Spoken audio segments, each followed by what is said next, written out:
Good morning students and dear viewers. आज जो हमारा टॉपिक है वो है बायोटिक इंटरेक्शन के बारे में। इससे पहले जो इकोलॉजी में मैंने टॉपिक डिस्कस किया था आपसे, वो बायोटिक इंटरेक्शन जैविक कारकों की अंतःक्रिया के बारे में, इंटर स्पेसिफिक इंटरेक्शन अंतरजातीय जो संबंध हैं उनके बारे में बताया था। तो उसमें दो प्रकार के संबंध होते हैं, एक पॉजिटिव इंटरेक्शन यानी कोऑपरेटिव और एक नेगेटिव इंटरेक्शन यानी नॉन कोऑपरेटिव। पॉजिटिव इंटरेक्शन यानी धनात्मक जो अलग अलग जाति के जीवों के मध्य क्रियाएं होती हैं, जिसे सिम्बायोसिस कह सकते हैं। सहजीवन जो जीते हैं जिसमें म्यूचुअलिज्म, कॉमेंसलिज्म, प्रोटोकोऑपरेशन वगैरह आता है, उसका हम स्टडी कर चुके हैं। आज हम बात करेंगे पहले तो नेगेटिव इंटरेक्शन के बारे में। नेगेटिव इंटरेक्शन का मतलब है कि जो जीव हैं उनमें किस प्रकार से एक दूसरे के विरोध स्वरूप जो है अंतःक्रियाएं पाई जाती हैं, अलग अलग जाति के सदस्यों में विरोध स्वरूप। और दूसरा पढ़ेंगे इंटर स्पेसिफिक इंटरेक्शन, यानी एक ही जाति के सदस्यों के मध्य किस प्रकार से सहयोगात्मक अंतःक्रियाएं पाई जाती हैं, अंतर संबंध होते हैं, या असहयोगात्मक या नकारात्मक अंतर संबंध होते हैं। तो सबसे पहले हम जो अंतरजातीय संबंध है उसमें नेगेटिव इंटरेक्शन यानी नकारात्मक जो अंतर संबंध है, जिनको हम एंटागोनिज्म कहते हैं।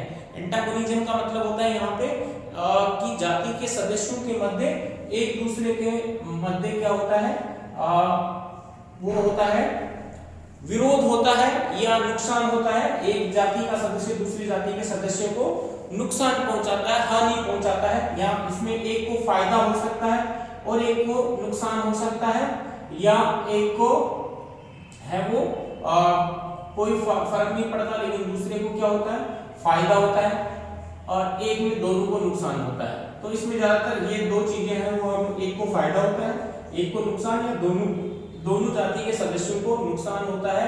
तो ये नेगेटिव इंटरेक्शन, इस प्रकार से हम इसको सिंबल रूप में व्यक्त कर सकते हैं। पहला इसमें एग्जांपल है एंटीबायोसिस, हिंदी में जिसको कहते हैं प्रतिजीविता। ऐसे कुछ प्लांट्स स्पीसीज अवेलेबल हैं, या ऐसे कुछ जीव होते हैं हमारे बायोटिक सिस्टम में, जिनके द्वारा ऐसे रासायनिक पदार्थों का संश्लेषण किया जाता है, कुछ ऐसे केमिकल सिक्रीट किए जाते हैं जो कि दूसरे जीव की वृद्धि को प्रभावित करते हैं, उसको खत्म कर देते हैं, या दूसरे जीव के दूसरी जाति के सदस्यों को वृद्धि को पनपने नहीं देते हैं। तो ये गुणधर्म कहलाता है एंटीबायोसिस। और इसी को हम एलिलोपैथी भी कहते हैं, एलिलोपैथी मैकेनिज्म, अर्थात कि जो दूसरी जाति का सदस्य है वो किसी अन्य जाति के सदस्य को पनपने नहीं देता, उसकी वृद्धि को हाल्ट कर देता है, ये कहलाता है एलिलोपैथी। तो एंटीबायोसिस के अंदर प्रतिजीविता में हम देखते हैं कि बहुत सारे जो है फंजाई है, कवक है, या कुछ क्या नाम है बैक्टीरिया हैं, वो ऐसे केमिकल सब्सटेंस सिक्रीट करते हैं जो दूसरे बैक्टीरिया की वृद्धि को प्रभावित कर देते हैं। जैसे फॉर एग्जांपल है जो हमारे एंटीबायोटिक्स बनाई गई है ड्रग्स, पेनिसिलियम जो ड्रग बनाई गई है वो पेनिसिलियम नोटेटम नामक कवक से है। तो वो दूसरे जो बैक्टीरिया हैं या फंजाई है उनकी वृद्धि को क्या कर देती है, रोक देती है। इसी प्रकार से हम यहाँ जानते हैं कि इसमें बेसिकली कुछ एल्गी हैं, जैसे एक एल्गी है माइक्रोसिस्टिस नामक एल्गी है, जो कि ब्लू ग्रीन एल्गी है, नील हरित शैवाल है, और ये एक केमिकल है वो सिक्रीट करती है और जिसका नाम है हाइड्रोक्सिल एमीन।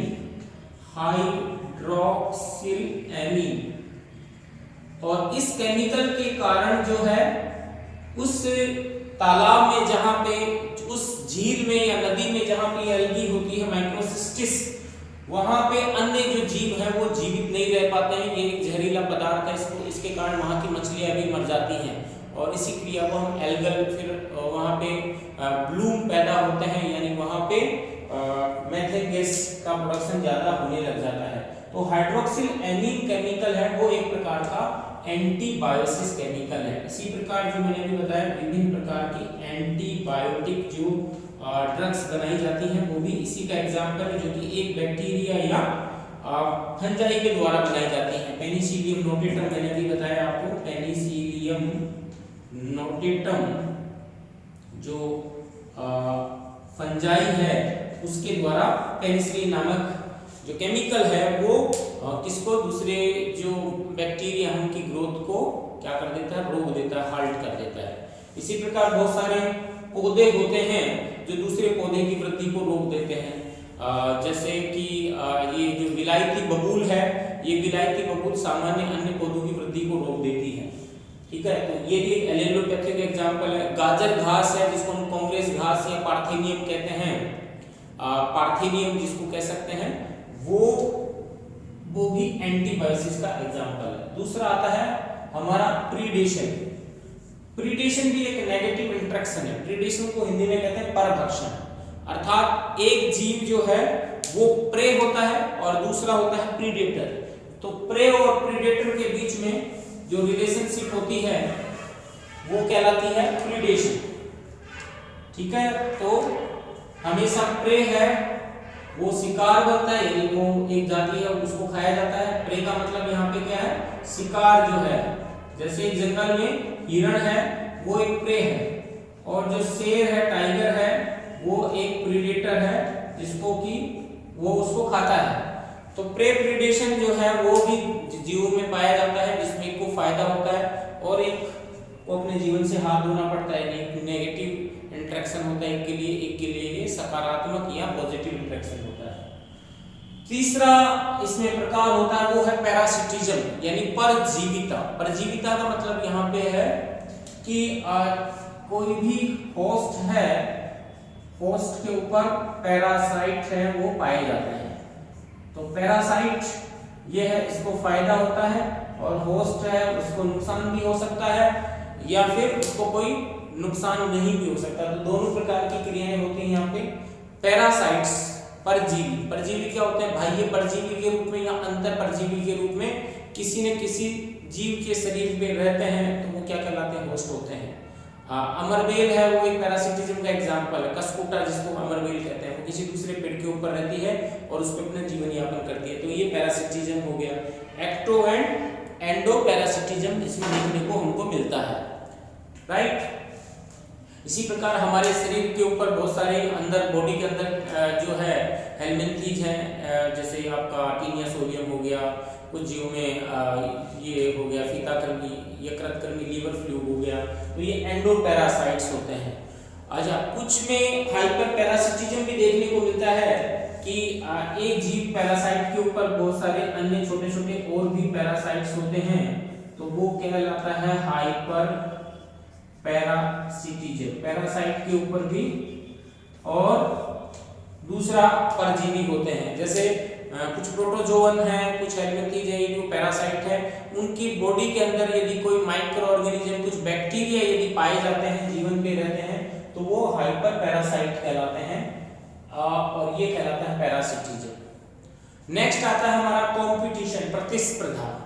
प्रतिस्पर्धा भी एक प्रकार का नेगेटिव इंटरेक्शन है कि एक ही दो अलग अलग जाति के सदस्यों के मध्य क्या होता है, संघर्ष होता है, फूड के लिए, भोजन के लिए, शेल्टर के लिए, आवास के लिए या सेक्स पार्टनर के लिए। तो वहां पर उनमें आपस में संघर्ष होता है, और उस संघर्ष में जो शक्तिशाली जीव होता है वही जीवित रहता है। तो ये एक नियम है यहाँ पे कंपटीशन में। वो साइंटिस्ट थे गोस कॉम्पिटिटिव एक्सक्लूजन थ्योरी, गोस का अपवर्जनात्मक सिद्धांत, GAUS, गोस कॉम्पिटिटिव एक्सक्लूजन थ्योरी। गोस कहता है कि यदि दो जाति के सदस्य हैं या एक ही जाति के दो, एक ही वंश के दो अलग अलग जीनस स्पीशीज हैं, वो एक जगह रहते हैं, तो डेफिनेटली उनमें क्या होगा, कंपटीशन होगा फूड के लिए, यदि उनका एक ही प्रकार का फूड है, सेक्स के लिए, सेक्स पार्टनर के लिए, और दूसरा जो है आवास के लिए, हैबिटाट के लिए, यदि उनका एक ही प्रकार का हैबिटाट है, तो वहां पे क्या होता है, एक शक्तिशाली जो जीव है वही जीवित रहता है, दूसरा नष्ट हो जाता है। तो उन्होंने कुछ एग्जाम्पल बताए थे, जैसे एक बीटल होता है जिसका नाम है ट्राइगोनियम, ट्राइगोनियम कैस्टेनियम और ट्राइगोनियम कन्फ्यूसियम। ये दो अलग अलग प्रजाति के सदस्यों को यदि मीडियम में हम ग्रो करवाएं, ये बीटल होते हैं, तो ये अच्छी तरह से वृद्धि करते हैं। लेकिन यदि एक कल्चर माध्यम में इनमें कोई जो है प्रोटोजोआ है वो इनके साथ छोड़ दिया जाता है, तो क्या होता है कि जो कैस्टेनियम है उसकी वृद्धि तो होती है, ये कैस्टेनियम है ये डिक्रीज हो जाता है कुछ समय में, लेकिन कन्फ्यूसियम है वो बढ़ जाता है, इसकी वृद्धि बहुत तेजी से होती है। तो ये गॉस का कॉम्पिटिटिव एक्सक्लूजन थ्योरी है कि यदि दोनों को साथ साथ रखेंगे तो ट्राइगोनियम कैस्टेनियम एकदम से डाउन आ जाएगा, इसकी जनसंख्या, इसका जो घनत्व है वो कम हो जाएगा और कन्फ्यूसियम का बढ़ जाएगा। इसी प्रकार एक और एग्जांपल है इसमें प्रतिस्पर्धा में, जो कि एक प्रोटोजोआ है उससे रिलेटेड है, पैरामीशियम। पैरामीशियम की दो जाति हैं, पैरामीशियम ओरेलिया, पैरामीशियम ओरेलिया और पैरामीशियम कोडेटम। जब दोनों को अलग अलग ग्रो करवाया जाता है तो दोनों अपनी वृद्धि के अनुसार धीरे धीरे ग्रो करते हैं, लेकिन जब दोनों को एक साथ ग्रो करवाया जाता है तो कोडेटम भी वृद्धि करता है और ओरेलिया भी वृद्धि करता है, लेकिन कुछ समय बाद में कोडेटम खत्म हो जाता है और ओरेलिया है वो कल्चर मीडियम में तेजी से वृद्धि करता है। तो ये जो सिद्धांत है ये गॉस ने दिया, इसके अनुसार जो कंपटीशन है, कंपटीशन भी एक प्रकार का नकारात्मक अंतःक्रियाएं है जो दो जाति के सदस्यों के मध्य होती है, इसमें दोनों को ही नुकसान होता है, यानी किसी को फायदा नहीं होता कंपटीशन में, कहीं ना कहीं दोनों को नुकसान होगा।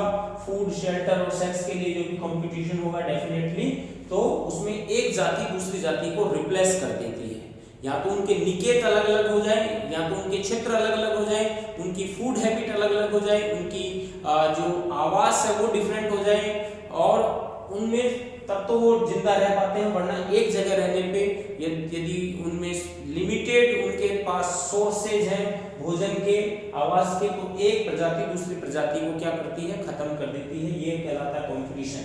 तो ये चार प्रकार के नेगेटिव इंटरेक्शन हमने पढ़े, एंटीबायोसिस प्रतिजीविता यानी जो केमिकल सिक्रीशन के द्वारा, प्रीडेशन यानी जो परभक्षण होता है, यानी एक जो प्रीडेटर है वो प्रे को खाता है, पैरासिटिज्म यानी जो पैरासाइट होता है वो होस्ट के ऊपर रहता है, ठीक है। और इसमें दूसरी एक इंपॉर्टेंट है पैरासिटिज्म में कि जो पैरासाइट है वो हमेशा जो होस्ट की कैपिटल पे इन्वेस्ट नहीं करता, यानी उसकी मेन पूंजी को नहीं खाता, यानी होस्ट को जिंदा रखता है, उसके ब्याज या हम कह सकते हैं इंटरेस्ट उसी पे अपना भोजन जीवित रखता है, क्योंकि पैरासाइट यदि होस्ट को कंप्लीट खा जाएगा तो पैरासाइट का जीवन भी खत्म हो जाता है, जबकि प्रीडेटर हो प्रे को कंप्लीट रूप से खाता है। तो पैरासिटिज्म में हम देखते हैं कि हमेशा पैरासाइट होता है वो धीरे धीरे होस्ट के ऊपर डिपेंड रहता है, उसको वो जाने अनजाने में उसको क्षति पहुंचा देता है, जिसके कारण उसकी मृत्यु हो सकती है होस्ट की। अदरवाइज पैरासाइट होस्ट को मारना नहीं चाहिए। होस्ट का मतलब उसका जो पोषक है उसके बारे में, और कंपटीशन का मतलब जिसमें दोनों प्रजातियों को नुकसान होता है। नेक्स्ट हम बात करते हैं इंट्रास्पेसिफिक इंटरेक्शन की। इंट्रास्पेसिफिक इंटरेक्शन यानी एक ही जाति के सदस्यों के मध्य जो इंटरेक्शन होता है, उसमें भी हम देखें तो उसमें क्या होता है, उसमें बेसिकली दो प्रकार का होता है, ये पॉजिटिव और नेगेटिव। तो पॉजिटिव में क्या क्या होता है, एक ही जाति के सदस्यों के मध्य कॉलोनाइजेशन देखने को मिलता है हमें, उसको हम बोलते हैं कॉलोनाइजेशन।